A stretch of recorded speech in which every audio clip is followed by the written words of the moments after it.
Now, there is increasing pressure on the Biden administration as well. Anxious Arab leaders have appealed publicly and privately to U.S. Secretary of State Antony Blinken to rein in Israel's military campaign in the Gaza Strip, as the United States struggles to persuade Israel to reduce civilian casualties and to allow in more humanitarian aid. Civilian deaths have fueled anger in the region and beyond.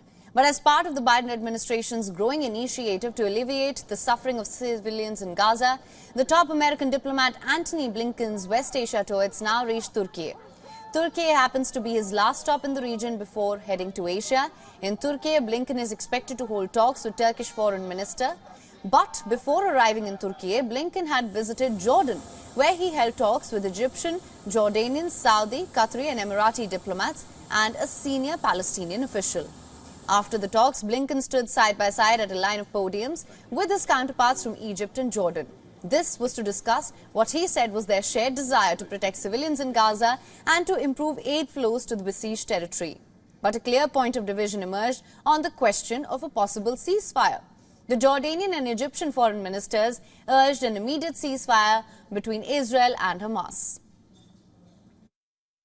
ولكل الدول العربية جريمة حرب أخرى سنتصدى لها بكل طاقاتنا. الدول العربية نطالب بوقف فوري لإطلاق النار وإنهاء هذه الحرب وما تنتجه من قتل الأبرياء وما تسببه من دمار، ونرفض توصيفها دفاعا عن النفس. On the other hand, Blinken took the position that a ceasefire would be counterproductive. Blinken said an Israeli ceasefire in Gaza would allow Hamas to regroup and carry out further attacks. It's our view that a ceasefire now would simply leave Hamas in place, able to regroup and repeat what it did on October 7th.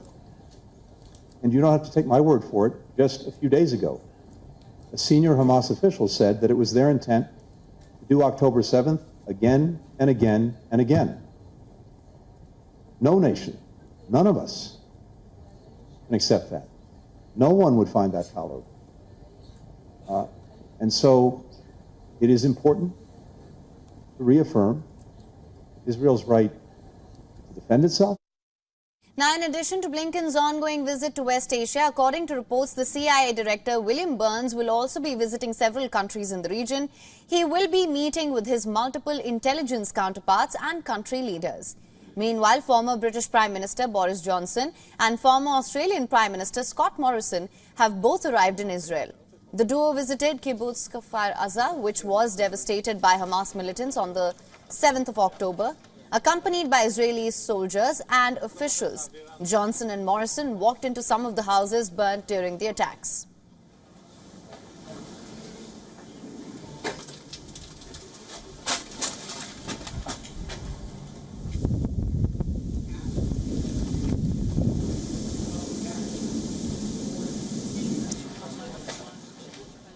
There's been no single attack like this on the Jewish people since the Second World War, and that's a matter of record. And you know what? I think that that may be because across the world, the memory and the lesson of that appalling crime, and 6 million died, the memory may be starting to fade.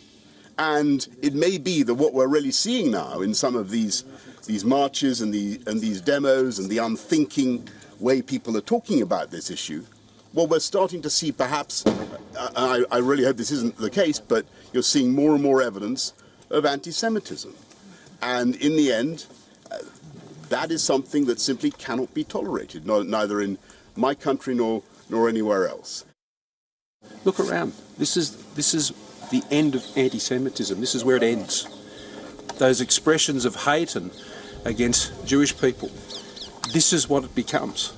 What we're seeing around us here today. That's why it can't be tolerated in its most smallest form, because it starts as a mustard seed and it grows into this horror. And as the tensions escalate in West Asia, the United States has sought an explanation from Israel over the attack on the refugee camp in northern Gaza's Jabalia, which claimed around 195 civilian lives. WION is now available in your country. Download the app now. Get all the news on the move.